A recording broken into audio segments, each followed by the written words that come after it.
شمائل المحمدية للإمام الترمذي رحمه الله تعالى. كان رسول الله صلى الله عليه وسلم ليس بالطويل البائن ولا بالقصير. حضرت عبداللہ بن عباس نے پکڑ لیا، تم نے خواب دیکھا؟ ہاں، اچھا بتاؤ اللہ کے رسول کا حلیہ کیسے تھا؟ یہ ہم پکڑیں گے شمائل کو پڑھنے کے بعد، ہر دجال کو پکڑیں گے. ولا بالجعد القطط ولا بالسبط بعثه الله.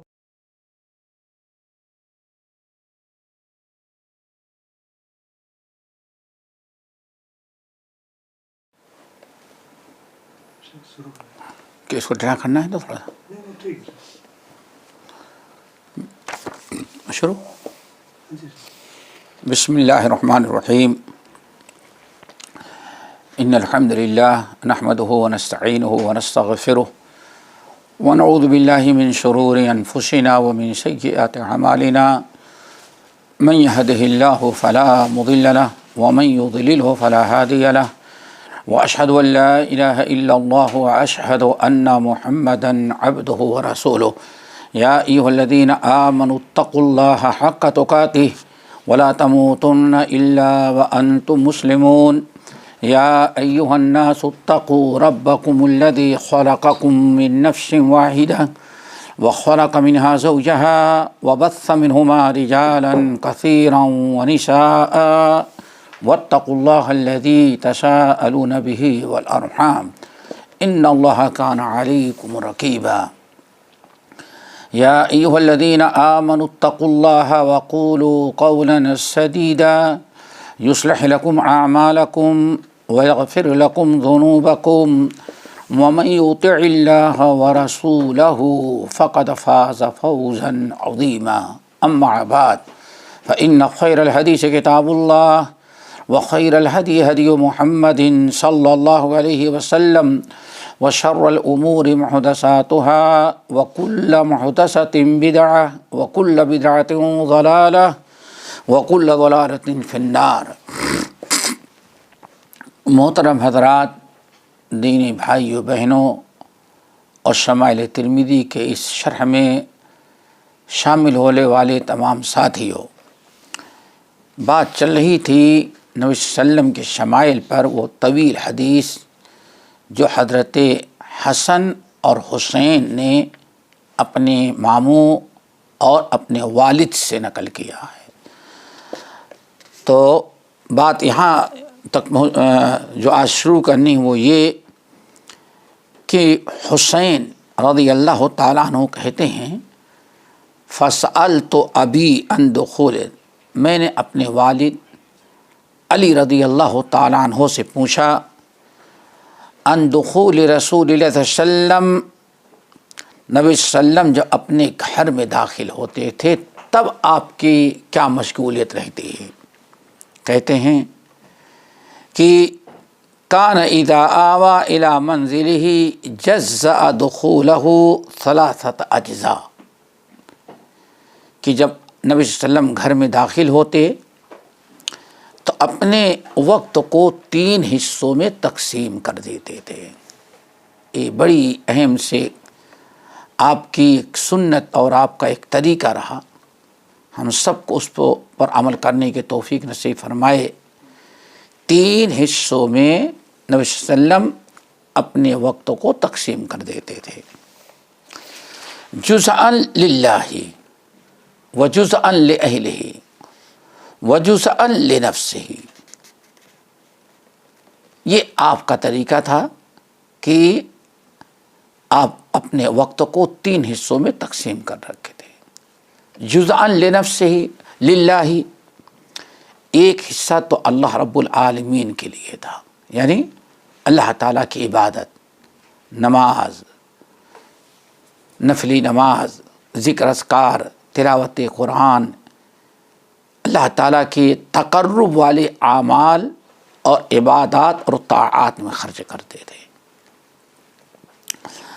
وجزءا لأہلہ، اور دوسرا حصہ اپنے گھر کے والوں کے لیے تقسیم کرتے تھے، اہل و عیال کے لیے.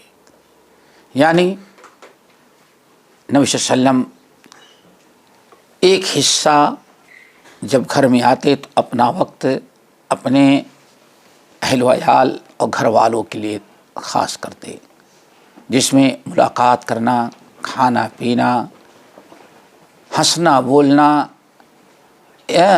جو الفت محبت اور تعلیم و تربیت کے ایک بہت بڑا سبب ہوا کرتا ہے، تو نبی صلی اللہ علیہ السلام اپنا ایک وقت اس کام میں صرف کرتے ہیں، اور یہ بہت ہی ضروری ہے۔ انسان کو اپنے اہل و عیال کے ساتھ بیٹھنا آج لوگوں نے بالکل چھوڑ دیا ہے۔ شوہر دن بھر، گھر کا مالک دن بھر آفس میں ڈیوٹی پر رہتا ہے، بچے اسکول میں رہتے ہیں، سب جدا جدا۔ بیوی اگر گھریلو عورت ہے تو گھر میں رہتی ہے، ورنہ وہ بھی کہیں ٹیچر ہوگی اور وہ بھی ملازمت کرتی ہوگی۔ اب آنے کے بعد ہر آدمی تھکا مادہ اپنے اپنے میں، بس اولاد کے لیے ہفتے میں ایک دن ٹائم نکالتا ہے، چھٹی سنڈے کو سوچتا ہے انسان۔ نبی صلی اللہ علیہ وسلم ایسا نہیں کرتے تھے۔ آپ گھر میں داخل ہوتے تو ایک وقت، ایک حصہ نبی صلی اللہ علیہ وسلم اہل و عیال کے ساتھ اٹھنے بیٹھنے کے لیے۔ ہم لوگوں کو بھی چاہیے کہ انسان تھوڑا سا وقت نکالے، اپنے اہل و عیال کے ساتھ بیٹھے، الفت محبت کی باتیں ہوں، تعلیم و تربیت کی باتیں ہوں، ایک دوسرے کے حقوق کی معرفت اور پہچان ہو۔ ماں باپ جتنے بڑے ہیں انہیں چاہیے کہ اولاد کو کچھ ایسے ماحول پیش کریں جس میں ان کی صحیح تعلیم و تربیت ہو، رشتے ناتوں کی پہچان، حقوق اللہ حقوق العباد کی معرفت، اور اپنی اپنی ذمہ داریوں کا، بچوں کے اندر تعلیم کا، سیکھنے کا، سکھانے کا شوق پیدا کرنا۔ کہا جاتا ہے انسان کا سب سے پہلا گھر مدرسہ ہوتا ہے، سب سے پہلا مدرسہ گھر ہوتا ہے۔ یہ اسکول مدرسے تو دوسرے نمبر پر ہے۔ سب سے پہلا استاد بچے کا اس کے ماں باپ ہوتے ہیں، سب سے پہلا مدرسہ انسان کا گھر ہوتا ہے۔ تو انسان آج دنیاوی مشغولیات میں اتنا ہو گیا کہ اہل و عیال کو لے کر کے بیٹھنے کا اس کے پاس ٹائم نہیں ہوتا، اور اگر کچھ رہتا بھی ہے تو آج موبائل نے سب کو اپنے اپنے مشغول کر دیا ہے۔ واللہ حیرت ہوتی، ذرا دیکھیں، ہر انسان دن میں الگ الگ، بچے اسکول میں، باپ ڈیوٹی پر، نوکری میں، ماں اپنا ادھر ادھر۔ اب گھر آنے کے بعد مشکل سے شاید ساتھ میں کھانا کھانے بیٹھیں تو فری رہیں، ورنہ ہر ایک اپنا اپنا موبائل لے کر کے اپنے اپنے تعلیم کی، تربیت کی، ایک دوسرے کے حقوق کی، معرفت کی کوئی باتیں نہیں ہوتی۔ یہ بہت بڑا المیہ ہے اور یہ بہت بڑا نقصان دہ ہے۔ ثم لتسألن یومئذ عن النعیم۔ ہماری بہت بڑی ذمہ داری ہے، اولاد جو ہے ان کے ساتھ کچھ ٹائم نکالیں، بیٹھیں، کچھ سمجھائیں، کچھ واقعات، کچھ قصے، کچھ تعلیم اور تربیت اور اصلاح کی بات ہونی چاہیے، حوصلہ افزائی کی بات ہو۔ اور دوسرا وقت جو تھا، دوسرا حصہ، یہ اللہ تعالیٰ کی عبادت اور اطاعت۔ یہیں سے ایک چیز معلوم ہو گئی کہ انسان آج ہمارے گھروں میں جب آتا ہے، ذرا دیکھیں، آج انسان گھر میں آنے کے بعد میں سمجھتا ہوں 80% لوگ آج گھر میں اللہ تعالیٰ کی کوئی وقت نہیں رہتا۔ آپ دیکھیے، انسان آتا ہے، ٹی وی آن کیا، کھول کے بیٹھ جاتا ہے، نیوز اور پتہ نہیں کیا کیا چیزیں، اس سے مشغول ہو گیا۔ مشکل سے نماز پڑھ لیتا ہے وہ بھی 5% لوگ۔ اس کے علاوہ انسان کو ذرا دیکھیں، سارا وقت جو ہے وہ لہو و لعب میں پاس ہوتا ہے، یا کھانے پینے اور سونے میں پاس ہوتا ہے۔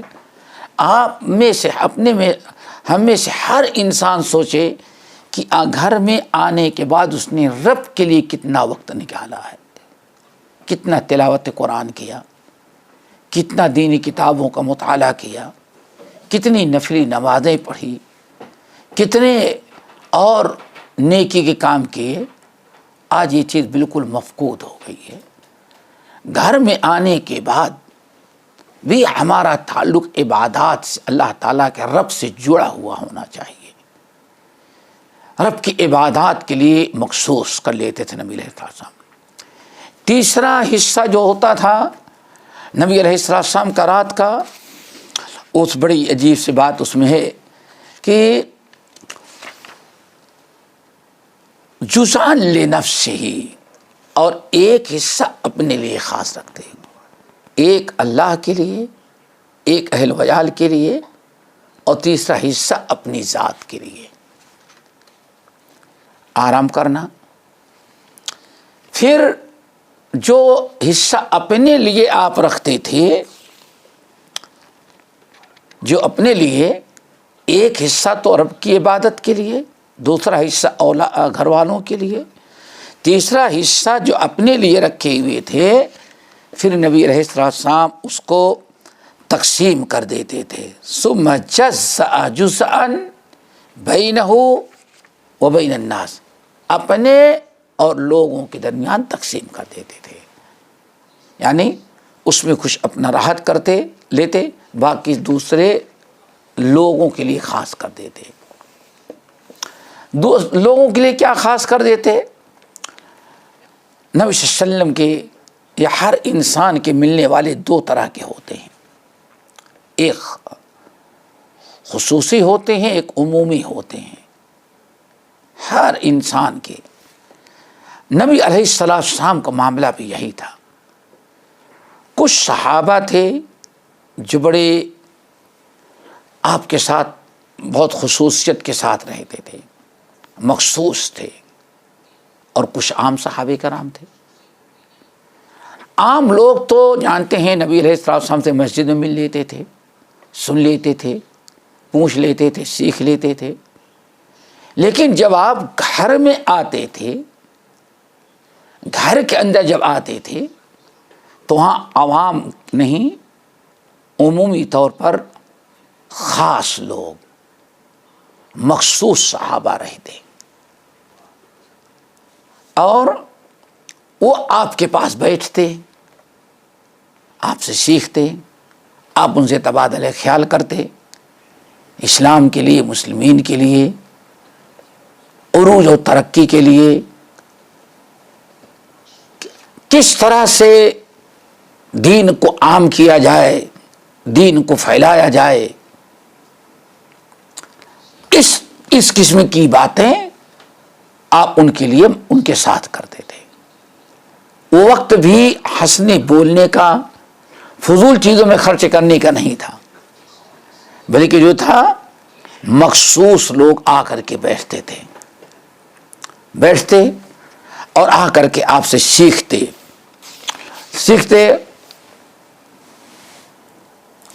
پوچھتے، دین سیکھتے، مسائل پوچھتے، مشورے ہوتے، تبادلہ خیال کرتے، کچھ ہدایات ہوتی، اور آج کے اسلام سے کچھ چیزیں پاس کی جاتی. یہ بہت ساری گفتگو نبی صلی اللہ علیہ وسلم لوگوں کے ساتھ اپنے گھر میں اپنا کرتے تھے. اسی کو کہتے ہیں کہ وجوز لنفسہ، ایک حصہ آپ اپنے لیے، جو اپنے لیے خاص کر لیتے تیسرا حصہ، اس کو بھی جزاء بینہ وبین الناس، اپنے اور عوام لوگوں کے درمیان تقسیم کر لیتے، مخصوص لوگوں کے ساتھ. اب یہ مخصوص لوگ جو ہوتے تھے، یہ آپ سے سنتے، سیکھتے، مشورہ ہوتا، طے ہوتا. پھر یہ حضرات جو ہوتے تھے فَيَرُدُّ ذَلِكَ بِالْخَاصَّةِ إِلَى الْعَامَّةِ، اپنا پیغام ان مخصوص لوگوں کے ذریعے عام لوگوں تک پہنچا دیتے تھے. یعنی ہر آدمی تک بات پہنچانا بہت مشکل تھا، تو یہ مخصوص لوگ ہوتے، نبی صلی اللہ علیہ وسلم کے پاس سے مخصوص لوگ بیٹھتے، گفتگو ہوتی، مشورہ ہوتا، بات چیت ہوتی، کسی کوئی مسئلہ طے کیا جاتا، کوئی مخصوص پیغام ہوتا، آپ ان مخصوص لوگوں کو بتا دیتے تھے، اور یہ مخصوص لوگ جب نبی علیہ السلام کے پاس سے نکلتے تو جا کر کے عوام میں یہ ان باتوں کو عام کرتے. یہی ہے فَلْيُبَلِّغْ الشَّاهِدُ الْغَائِبَ، یعنی ان لوگوں کی ذمہ داری ہوتی مخصوص لوگوں کی کہ عوام تک نبی صلی اللہ علیہ وسلم کا یہ پیغام جو آپ کے ساتھ بیٹھ کے سنا ہے عوام تک وہ پہنچا دیں. یہ اس لیے آپ نے تیسرا وقت خاص کر رکھا تھا. وَلَا يَدَّخِرُ عَنْهُمْ شَيْئًا، اور نبی صلی اللہ علیہ وسلم کوئی چیز ان سے کوئی چیز نبی صلی اللہ علیہ وسلم بچا کے رکھتے نہیں تھے. یعنی ہر وہ چیز جو سوال کرتے سب آپ بتا دیتے، جو مشورہ ہوتا ساری چیزیں کھول کر کے رکھتے تھے، کوئی چیز مبہم نہیں رکھتے تھے. اور اس لیے اس کا بڑا اہتمام ہوتا تھا کہ اس کے ذریعے سارے لوگوں تک بات پہنچ جاتی تھی. ان مخصوص لوگوں کی ذمہ داری تھی. یہ بہت ہی اہم چیز ہے.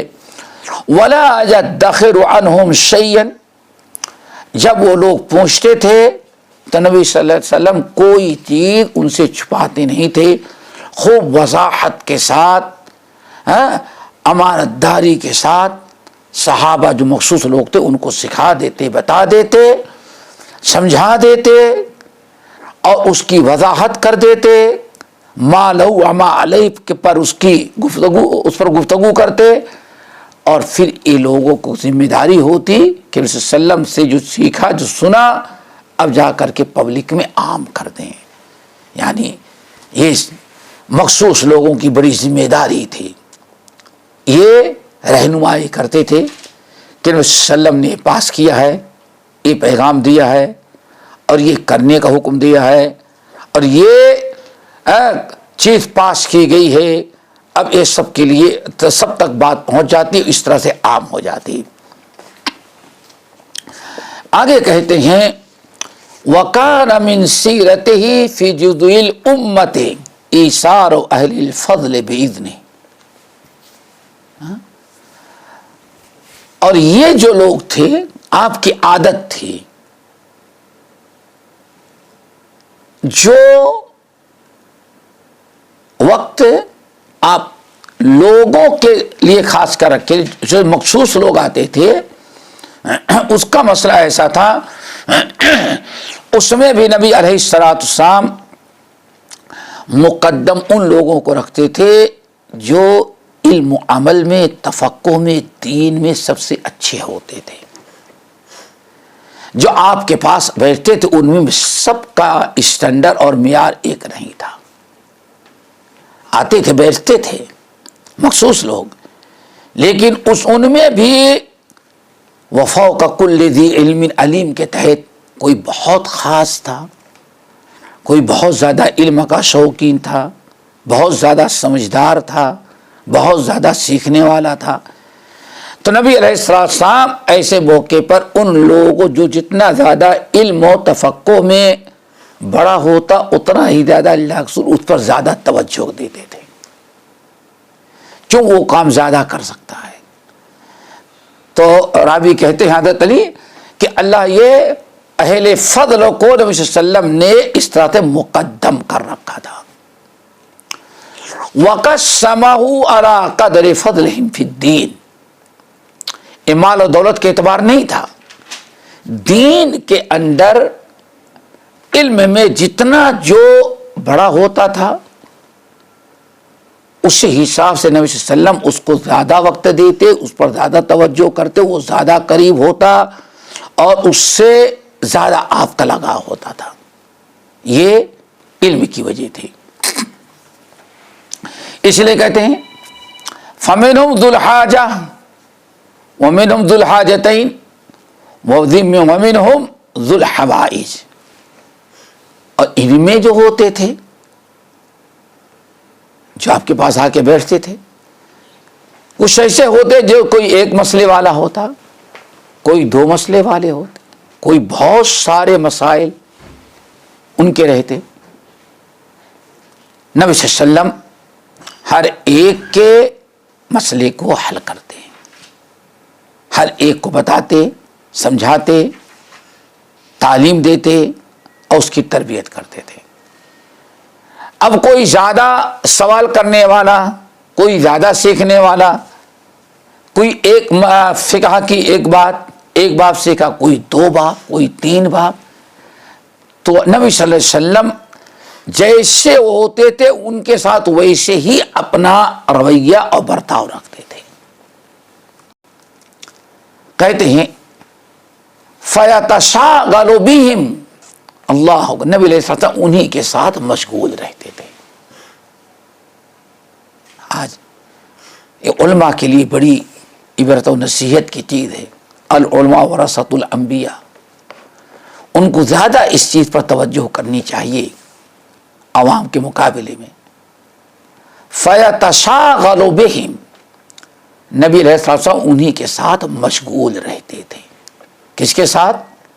جو زیادہ، جو مخصوص لوگ آپ کے تھے، جو جن کے لیے آپ بیٹھتے تھے اور ہر قسم کی باتیں جن کو بتاتے تھے۔ وَيَشْغَلُهُمْ فِي مَا يُصْلِحُهُمْ وَالْأُمَّةَ مِنْ مُسَاءَلَتِهِمْ وَإِخْبَارِهِمْ بِالَّذِي يَنبَغِي لَهُمْ۔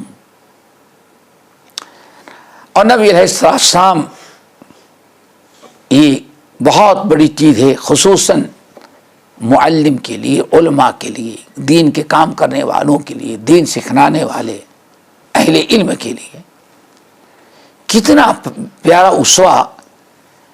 فَيَتَشَاغَلُ بِهِمْ، نبی صلی اللہ علیہ وسلم ان کو مشغول رکھتے تھے، ان کا وقت ضائع نہ جائے۔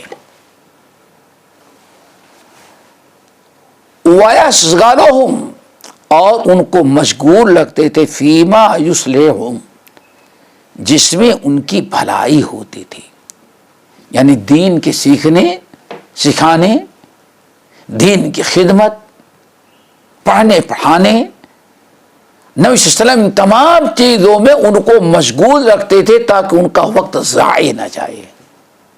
آج کاش کی علماء اسی چیز کو اپناتے اور عوام کے ساتھ ایسے رہتے، یا طلباء کے ساتھ، تاکہ صحیح معنوں میں تعلیم و تربیت ہو سکے۔ دیکھیں دونوں طرف سے اللہ نبی صلی اللہ علیہ وسلم ان کے ساتھ مشغول رہتے اور ان کو ان کے فائدے کی چیزوں میں ان کو مشغول کر دیتے تھے، اتنی فکر ہوتی تھی تاکہ وقت ضائع نہ جائے، ان کا وقت صحیح استعمال میں آ جائے۔ پھر ہم اپیل کرتے ہیں، کہتے ہیں کہ علماء کو اس سے خاص عبرت و نصیحت حاصل کرنی چاہیے، سب کے لیے ہے، عوام کے لیے بھی، لیکن خصوصاً علماء کو چاہیے اور انسان کو چاہیے کہ آج اپنے بچوں کو، اپنے گھر والوں کو ان چیزوں میں مشغول رکھے جس میں ان کا فائدہ ہو۔ اور آج ایک بہت بڑا طبقہ ہے جو بچوں کی صرف کھانے پینے کی، صحت و تندرستی کی تو ہر طرح سے فکر رکھتا ہے، لیکن آگے چل کر کے دینی اعتبار سے ان کو کیا چیز فائدہ پہنچائے گی اس میں مشغول رکھنا نہیں چاہتا۔ بہت بڑا طبقہ ہے، یہاں تک کہ بچے کو قرآن بھی نہیں پڑھاتے، اور اسی لیے آج مسلمانوں میں ایک بڑا طبقہ ہے جو عربی میں قرآن نہیں پڑھ پاتا، اس کو اس کی زبان میں قرآن لکھ کے دیں تب وہ پڑھ سکتا ہے، دیکھ کر کے عربی میں قرآن نہیں پڑھ سکتا ہے۔ اس لیے کہ آج ان کو مشغول کرنے میں بڑی کوتاہی ہو رہی ہے۔ نبی صلی اللہ علیہ وسلم کا یہ حسن اسوہ کہ وَيَشْغَلُهُمْ فِي مَا يُصْلِحُهُمْ وَالْأُمَّةَ، نبی صلی اللہ علیہ وسلم ان کو مشغول رکھتے جس میں ان کا فائدہ ہو اور یہ امت کو ان سے فائدہ ہو، امت کو بھی ان سے فائدہ ہو۔ امت کو پڑھانے میں، سکھانے میں، دعوت میں، تبلیغ میں، ان کی اصلاح اور وعظ اور ارشاد میں کام آئے۔ نبی صلی اللہ علیہ وسلم دیکھو کیسے، کیا کہیں گے، ٹریننگ۔ نبی صلی اللہ علیہ وسلم کس طرح سے مخصوص صحابہ کو ٹریننگ دے رہے ہیں۔ اور جمعے پر ذرا دیکھیں، ایسی چیزوں میں اللہ کے رسول ان کو مشغول رکھتے جس سے ان کا فائدہ ہو اور ان کے ذریعے امت کا فائدہ ہو۔ صحیح معنوں میں یہی ہے جن کو اللہ العلماء ورثۃ یہی حد سے صحیح معنوں نبی صلی اللہ علیہ وسلم کے وارث۔ اللہ اکبر۔ وَإِخْبَارِهِمْ بِالَّذِي يَنبَغِي لَهُمْ، اور بہت ساری چیزوں کی خبریں ان کو دیتے تھے جو ان کے مناسب ہوتی تھیں۔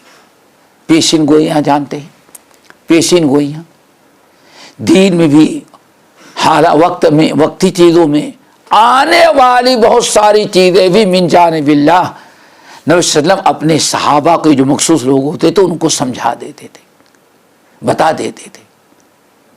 اسی بنا پر دیکھیں صحابہ نے ایسی حدیث نبی صلی اللہ علیہ وسلم سے سن کر کے بیان کی کہ جو چیزیں اس وقت اللہ کے رسول نے بتائی تھی ان چیزوں کو آج اتنے صدیاں گزر جانے کے بعد ہم لوگ اپنی آنکھوں سے دیکھ رہے ہیں۔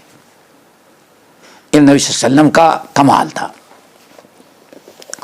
وَيَقُول، اور آپ فرماتے تھے، کیا فرماتے تھے؟ کس سے فرماتے؟ ان لوگوں سے۔ کون؟ وہ مخصوص لوگ جو نبی صلی اللہ علیہ وسلم کے پاس آتے تھے، جن کے لیے آپ اپنا وقت خاص کر رکھے تھے۔ کہتے ہیں نبی صلی اللہ علیہ وسلم ان کو حکم دیتے لِيُبَلِّغْ الشَّاهِدُ مِنْكُمْ الْغَائِبَ۔ اللہ اکبر۔ کیا فرماتے؟ لِيُبَلِّغْ الشَّاهِدُ مِنْكُمْ الْغَائِبَ۔ دیکھو تم لوگوں کو جو ہم سمجھا رہے ہیں، تمہاری ذمہ داری ہے کہ جو ہم سے سیکھ رہے ہو، جو لوگ نہیں ہیں یہاں ہیں ان کو ہاں ان کے تک بات پہنچا دینا، یہ تم لوگوں کی ذمہ داری ہے۔ آپ حکم دیتے لِيُبَلِّغْ الشَّاهِدُ مِنْكُمْ الْغَائِبَ، تم لوگوں میں جو یہاں موجود ہو، جو حاضر ہو، سن لینا کافی نہیں ہے، سن لینے کے بعد یاد رکھنا ہے، عمل کرنا ہے اور غیروں تک پہنچا بھی دینا ہے۔ یہ نبی صلی اللہ علیہ وسلم کی کوشش تھی اور یہ آپ کی تعلیم اور تربیت کا انداز تھا۔ اور اس میں کوئی عیب کی چیز نہیں ہے۔ متعدد احادیث ہیں۔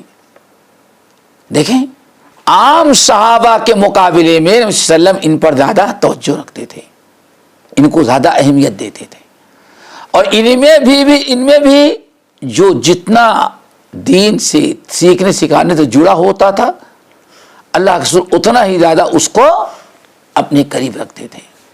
اس کا کوئی تعلق ناانصافی سے نہیں ہے، ایک آدمی کے اپنے ذوق اور شوق سے ہے کہ ہاں سامنے والے کے نزدیک اپنا کیا مقام رکھ لیتا ہے۔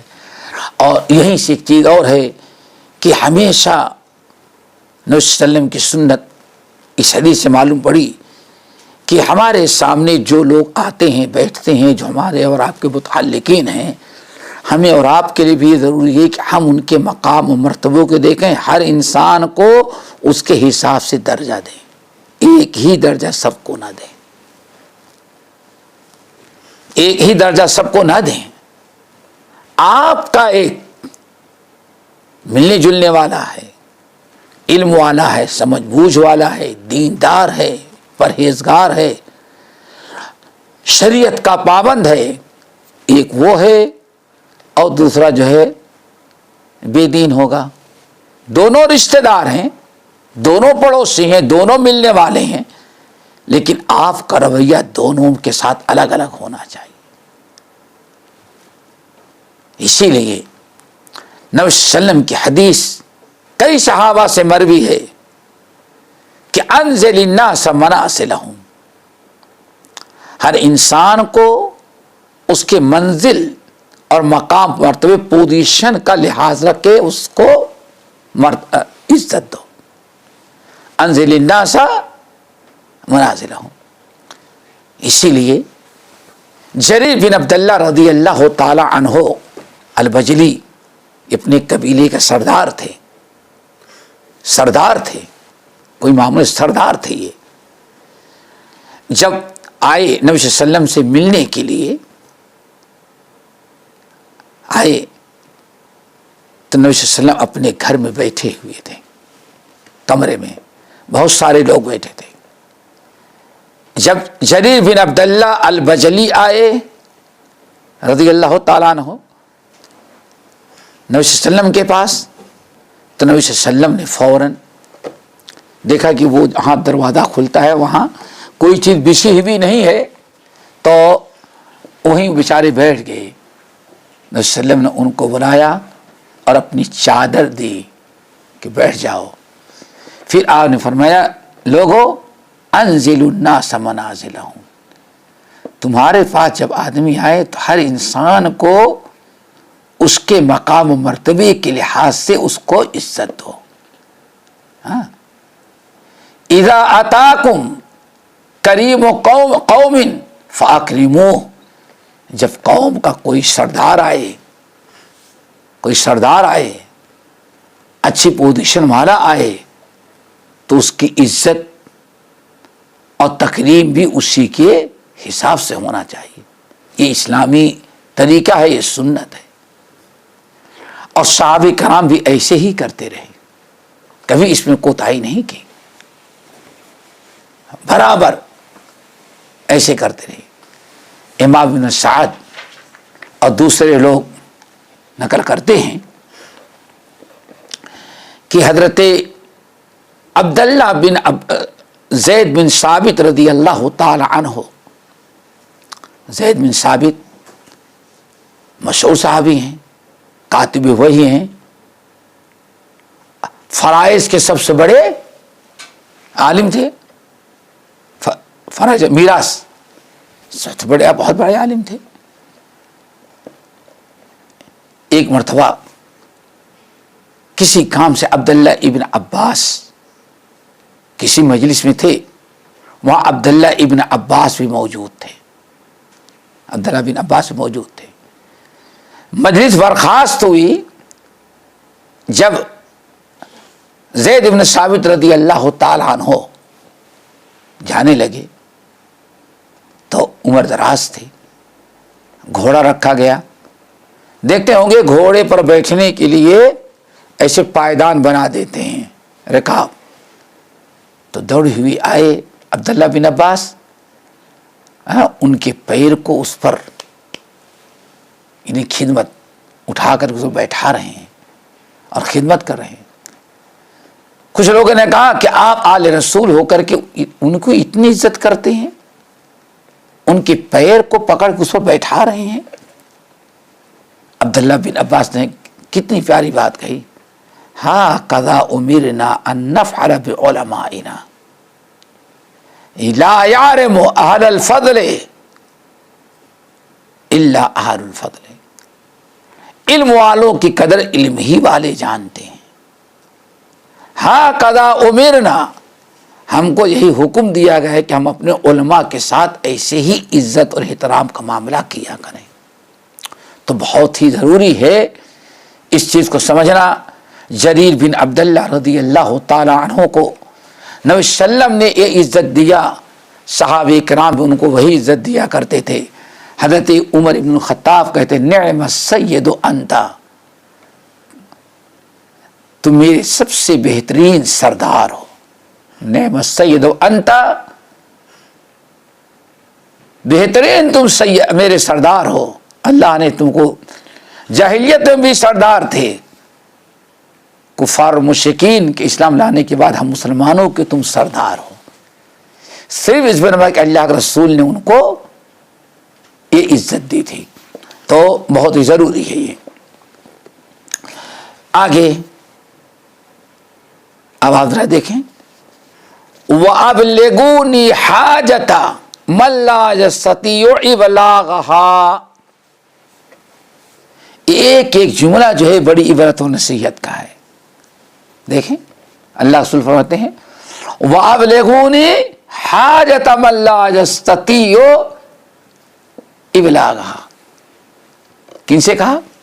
وہ جو مخصوص لوگ تھے، جو مخصوص لوگ ہوتے تھے جن کے جن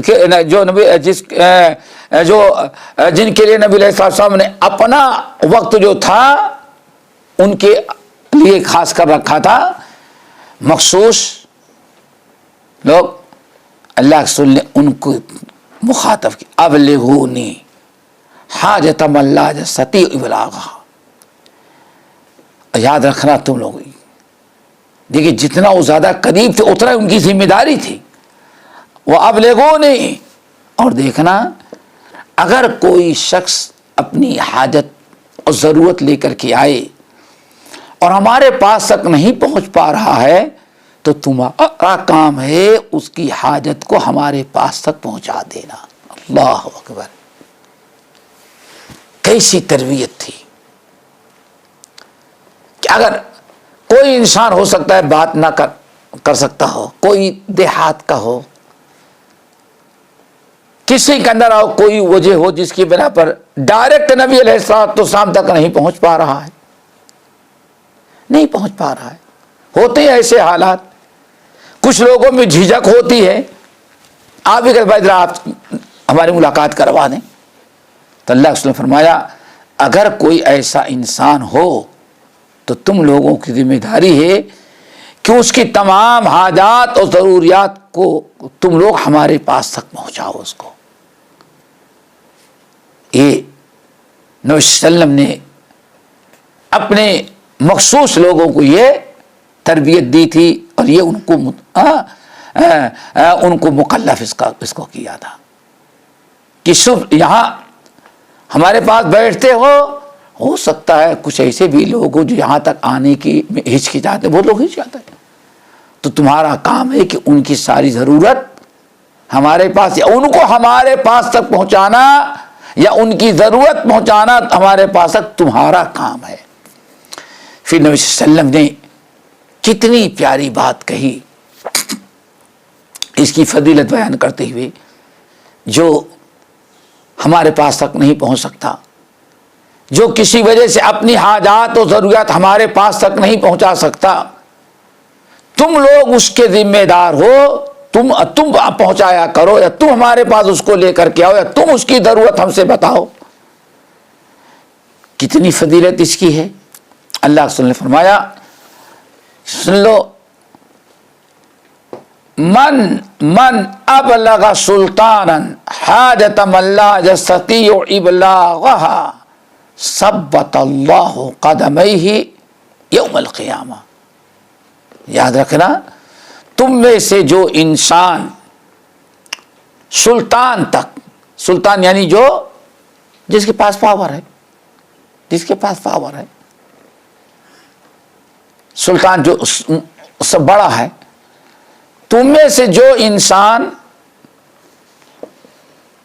بادشاہ سلطان تک، پاور رکھنے والے بڑے یا سمجھے امیر تک اس شخص کی بات پہنچا دیا جو خود بیچارہ ڈائریکٹ اپنی بات نہیں پہنچا سکتا تھا.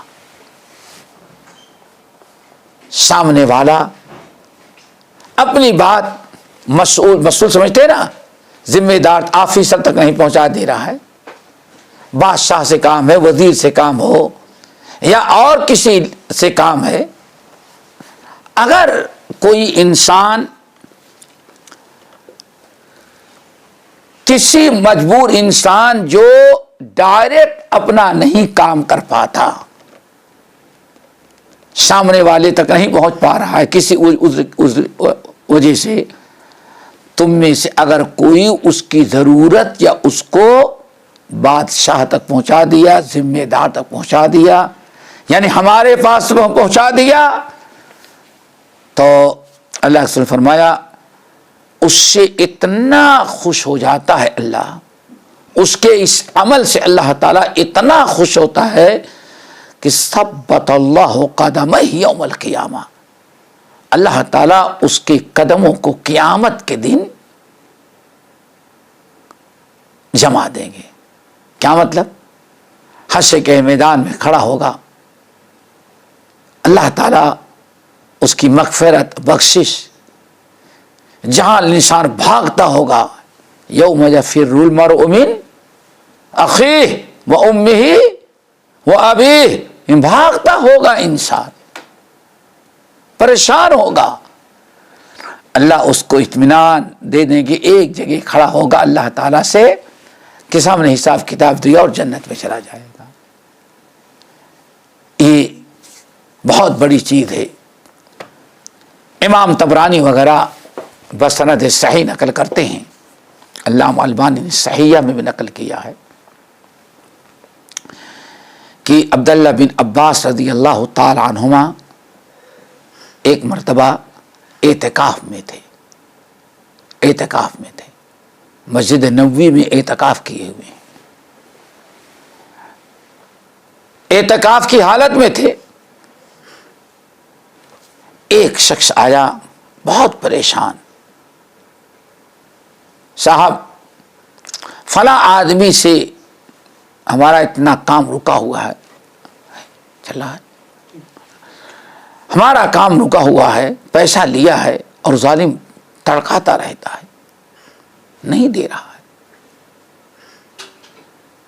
اور میری ضرورت نہیں پوری کر پا رہا کرتا, وہ ہمیں ضرورت ہے, آپ ذرا سا شفاعت کر دیتے, آپ ذرا کوشش کر دیتا کہ ہمارا کام بن جاتا. اللہ اکبر. اس طرح سے کہا. عبداللہ بن عباس رضی اللہ تعالیٰ عنہ نے کہا چلو, اعتکاف سے نکل گئے, کہا چلو. اب مسجد کے باہر نکل گئے, حالانکہ اعتکاف کی حالت میں تھے اور ان کے نکلنا جائز نہیں تھا. نکل گئے, لوگوں نے کہا کہ ارے اعتکاف میں تم کیسے باہر جا رہے ہو؟ کہا اعتکاف میں تو میں ہوں, لیکن میں نے اپنے کانوں سے سنا ہے, نبی صلی اللہ علیہ وسلم جی قبر میں مدفون ہیں, سوئے ہوئے ہیں, ہم نے خود اپنے کانوں سے سنا ہے, جو انسان اپنے مسلمان بھائی کے کام میں ضرورت کے لیے 1 گھنٹہ چلا گیا اور اس کا کام بن جاتا ہے, تو اللہ تعالیٰ میری اس مسجد میں 1 مہینے کے اعتکاف سے بڑا ثواب اللہ تعالیٰ اس کو دے دیتا ہے. یہ حدیث بیان کی, اور گئے اور اس کا کام ہو گیا.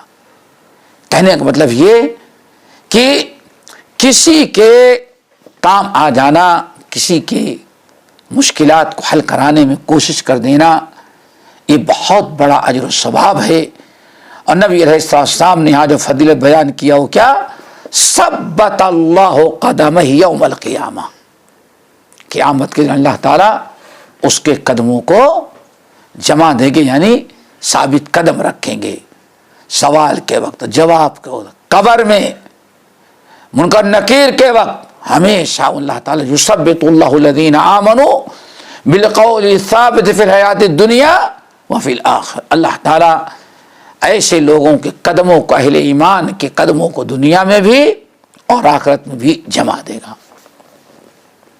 آگے, لا یذکر عندہ الا ذلک ولا یقبل من احد غیرہ.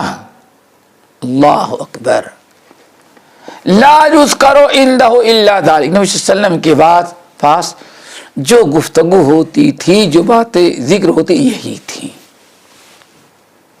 یعنی نہ وہاں غیبت ہوتی, نہ چنگلی ہوتی, نہ سیاست پر ہوتی, نہ فضول باتیں ہوتی. نبی صلی اللہ علیہ وسلم کی مجلس میں جب تک صحابہ کرام مخصوص لوگ بیٹھے رہتے, سیکھنے سکھانے, تعلیم اور تربیت ہی کی بات ہوتی تھی. کس, یعنی سمجھے کہ پورا ایک مدرسہ. لا یذکر عندہ الا ذلک, نبی صلی اللہ علیہ وسلم کے پاس بس انہی چیزوں کا تذکرہ ہوتا تھا. کن کا؟ جو آپ نے سنا, دین سیکھنے کا, سکھانے کا, تقویٰ کی, پرہیزگاری کی, علم کی, مسلمانوں کے فلاح بہبودی کے لیے غور کرنا, تفکر کرنا, کیسے اسلام ترقی کرے، کیسے امت مسلمہ آگے بڑھے، انہی ساری چیزوں کا تذکرہ نبی صلی اللہ علیہ وسلم کی مجلس میں ہوتا تھا. یہ ہے نبی صلی اللہ علیہ وسلم کی مجلس. وَلَا يَقْبَرُ مِنْ أَحَدٍ غَيْرَهُ، اور نبی صلی اللہ علیہ وسلم اس کے علاوہ کسی کی اور بات سنتے نہیں تھے.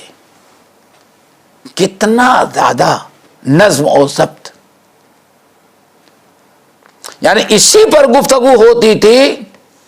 کوئی اگر کوئی بات کرنا بھی چاہے دنیا داری کی، فضول، یا آج کے اسلام سمجھے سیاست بازی کی، تو اللہ رسول اس کو قبول نہیں کرتے تھے، اس کو منع کر دیتے کہ یہ یہاں اس قسم کی باتوں کا وقت نہیں ہے. یہ آپ کا، اور آج پوری تقریر ہی سیاست بازی پر، پوری مجلس، پوری میٹنگ، اور اگر کہیں ذرا سا سرفرے ہیں تو اسلام کے نام پر تو پتہ نہیں کیا کیا کرنے کا فیصلہ کرتے رہتے ہیں. جانتے ہیں آپ لوگ. اب آگے درس يَدْخُلُونَ رُوَّادًا وَلَا يَفْتَرِقُونَ إِلَّا عَنْ ذَوْقٍ وَيَخْرُجُونَ أَدِلَّةً، یعنی علی الخیر. اللہ اکبر. یہ کتنی یعنی کیسی تعلیم و تربیت تھی. نبی صلی اللہ علیہ وسلم ارشاد فرماتے ہیں، راوی کہتے ہیں یدخلون روادا، داخل ہوتے تھے رواد. رواد کس کو کہتے ہیں؟ رائد. رائد عربی میں کہتے ہیں، آج بھی یہ کچھ اور کہتے ہوں گے. جیسے آپ کو تو ماشاء اللہ کھانے پکانے کا زمانہ ہے نا، آسان سے مثال، آج کہیں کیا کہتے ہیں لوگ پارٹی کرتے ہیں، کہاں صحرا میں جا کر کے پارکوں میں جگہ، تو روات کہا جاتا ہے جو اصل لوگوں سے پہلے پہنچ کر کے سارے انتظامات پکانے کے، رہنے کے سارے انتظامات کریں، وہ کیا کہا جاتا ہے؟ رائد. اور جمع سے رواد. اللہ اکبر. علماء کا مقام و مرتبہ، نبی صلی اللہ علیہ وسلم کے پاس بیٹھنے والوں کتنی بڑی ذمہ داری. ایک ایک جملہ ہم سب کے لیے باعث عبرت و نصیحت. یدخلون روادا، رواد رائد کی حیثیت سے یہ لوگ نبی صلی اللہ علیہ وسلم کے پاس جاتے تھے. یعنی ان لوگوں کی نیت اور ان کا ارادہ بھی یہی، مقصد بھی یہ ہوتا تھا. یدخلون روادا ولا یفترقون الا عن ذوق، اور وہاں سے اٹھتے تھے جو جدا ہوتے تھے تو بہت خوشی کے ساتھ، علم کے ساتھ، معرفت کے ساتھ، ایمان کی تازگی کے ساتھ، تقوی پرہیزگاری کے ساتھ، دل فرحت و مسرت سے بھرا ہوا، اور ایمان بڑا ہائی. آگے بات سمجھیں. یہ دیکھو رائد بن کے گئے. کیا مقصد؟ ہم پوری امت اور پوری قوم کے فائدے کے لیے جا رہے ہیں، ایک مقصد کے تحت جا رہے ہیں.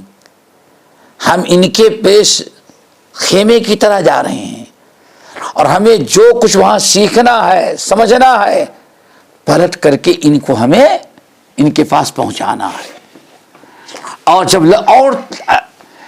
آپ کی مجلس سے لوگ نکلتے تو ایک تو ذوق، آئندہ آنے کی فکر رہتی تھی، اور واپسی میں دل فرحت اور مسرت سے بھرا ہوا ہوتا تھا. ایمان کی تازگی، علم میں اضافہ، اور اس چیز کا اس سے اندازہ لگائیں جو حضرت حنظلہ رضی اللہ تعالیٰ عنہ والی حدیث ہے. کہتے ہیں، بارہ سنا ہے نا، بارہ سنا ہوگا، بہت سارے لوگوں کو شاید نہ سننے کو ملا ہو.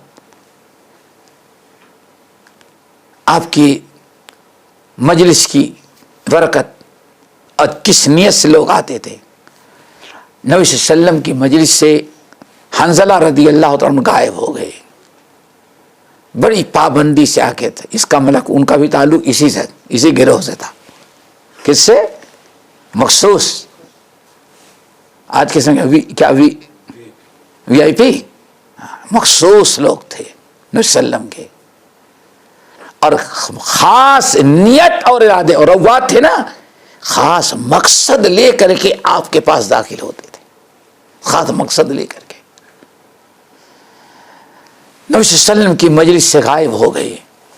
ایک دن، 2 دن، 3 دن گزر گیا، مجلس میں نہیں آتے. نبی صلی اللہ علیہ وسلم نے لوگوں سے پوچھا تو کسی کو پتہ نہیں کیوں غائب ہیں، بیمار ہیں، کہیں سفر میں چلے گئے، کیا بات، کچھ نہیں، کسی کو علم نہیں تھا. نبی صلی اللہ علیہ وسلم نے لوگوں سے جب پوچھا، کوئی نہ بتا سکا تو صدیق اکبر نے کہا کہ یا رسول اللہ، میں جا کر کے ان کے گھر جاتا ہوں اور پتہ لگا کے آتا ہوں. ابو بکر صدیق رضی اللہ تعالیٰ عنہ ہو گئے تو معلوم پڑا کہ حنظلہ رو رہے ہیں، گھر میں بیٹھے رو رہے ہیں، پریشان ہیں. صدیق اکبر نے کہا، سلام کیا، پوچھا حنظلہ کیا بات ہے، تم گھر میں کیوں بیٹھے ہو، نبی صلی اللہ علیہ وسلم تم کو پوچھ رہے ہیں. تو کہا کہ ابو بکر نافق حنظلہ، تو ابو بکر بات ایسے ہے کہ حنظلہ منافق ہو گیا. اور منافق انسان نبی صلی اللہ علیہ وسلم کی مجلس میں کیسے جائے؟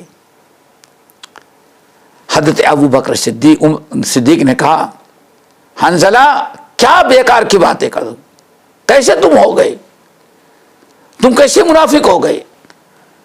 کہا کہ نہیں منافق ہو گیا، وہ یہ ہے ہم نبی صلی اللہ علیہ وسلم کی مجلس میں رہتے ہیں، یذکرنا بالنار یذکرنا بالجنت والنار، جنت کا تذکرہ، جہنم کا تذکرہ، آخرت کا تذکرہ، قرآنی آیات، نبی صلی اللہ علیہ وسلم کی سنتوں کا تذکرہ ہوتا ہے تو ہمارا ایمان بہت ہی بڑھ جاتا ہے.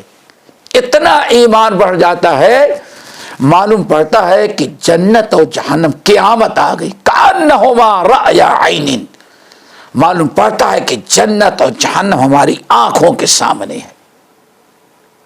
لیکن جب ہم پلٹ کر کے آ جاتے ہیں اپنے گھر، آئے دنیاوی کام مشغول ہو گئے، بیوی بچوں میں، اپنے اور روزی روٹی میں، تو ایمان کی وہ کیفیت باقی نہیں رہتی جو آپ کی مجلس میں رہی تھی. یہی تو منافق ہے، آپ کے یہاں رہے تو کچھ اور، یہاں آئے تو کچھ اور. صدیق اکبر بڑی حیرت میں پڑ گئی، یہ تو ہم کو بھی ہوتا ہے. نافق ابو بکر، حنظلہ یہ نفاق ہے، تب تو ابو بکر بھی منافق ہو گیا. ابو بکر رضی اللہ تعالیٰ فکر مند ہو گئے. لیکن صدیق اکبر نے کہا، دیکھو ابھی ہم لوگوں کے درمیان الحمدللہ نبی صلی اللہ علیہ وسلم زندہ ہیں، ہم لوگ چلتے ہیں، نبی صلی اللہ علیہ وسلم کے سامنے اپنی کیفیت رکھتے ہیں، کوئی حل تو نکلے گا. آئے دونوں روتے ہوئے، نبی صلی اللہ علیہ وسلم نے پوچھا کیا ہوا؟ تو حنظلہ کیا ہوا؟ تو کہتے نافق حنظلہ. تو ابو بکر تم کو کیا ہوا؟ یہ منافق ہے تو میں بھی منافق ہو گیا. آنے فرمایا کیوں؟ پورا قصہ بتایا. یا رسول اللہ، جب ہم لوگ آپ کی مجلس میں رہتے ہیں تو ماشاء اللہ آپ دین کی باتیں کرتے ہیں، جنت کی، جہنم کی، عذاب قبر کی، اور قرآنی آیات پڑھتے ہیں، حدیثیں بیان کرتے ہیں، دین سیکھنے سکھانے کا موقع میں، اس سے ہمارا ایمان اتنا ہائی ہو جاتا ہے، معلوم پڑتا ہے کہ جنت و جہنم ہماری آنکھوں کے سامنے ہے. لیکن جب لوٹتے ہیں آپ کے ہاں سے آفسن الازواج، بیوی بچے، کاروبار، مویشی جانور، دنیا داری، اس میں مشغول ہوتے ہیں تو ہمارا دین ویسے نہیں رہ جاتا، کم ہو جاتا ہے، فرق آ جاتا ہے، ایمان گھٹ جا کمزور ہوتا ہے، وہ کیفیت باقی نہیں رہتی۔ تو نبی صلی اللہ علیہ وسلم نے فرمایا یہ نفاق نہیں ہے، ذاکا یہ ایمان ہے، ایمان یہی اصلی ایمان ہے۔ ایمان میری مجلس میں رہتے ہو تو ایمان ایسے ہو جاتا ہے، اور یہاں سے جاتے ہو تو ایمان ایسے ہو جاتا ہے، یہی تو ایمان ہے۔ اور یاد رکھنا یہ ایمانی کیفیت جو ہماری مجلس میں رہتی یہی وہاں جانے کے بعد رہے تو تمہارے لیے ملاقات کے لیے، مسافر کے لیے فرشتے کھڑے ہوں گے، بستر پر جاؤ تو وہاں فرشتے تمہارا انتظار کرتے رہیں گے ملاقات کے لیے۔ لیکن ایمان ساعتن ہاکذا و ساعتن ہاکذا، ایمان تو ہی کہ ایمان گھٹتا اور بڑھتا ہے، کبھی ایسا اور کبھی ایسا ہوتا ہے۔ دوستو یہ ہے وَلَا يَفْتَرِقُونَ إِلَّا عَنْ ذَوْقٍ، بڑے قوتی ایمانی کے ساتھ ذوق اور شوق، تقوی پرہیزگاری، آئندہ کی امید اور ارادہ کر کے بڑے شاداں فرحاں رہتے ہیں۔ وَيَخْرُجُونَ أَدِلَّةً، اور یہ نبی صلی اللہ علیہ وسلم کے پاس سے نکلتے ہیں تو کیا ہو جاتے ہیں؟ اب یہی سمجھیں،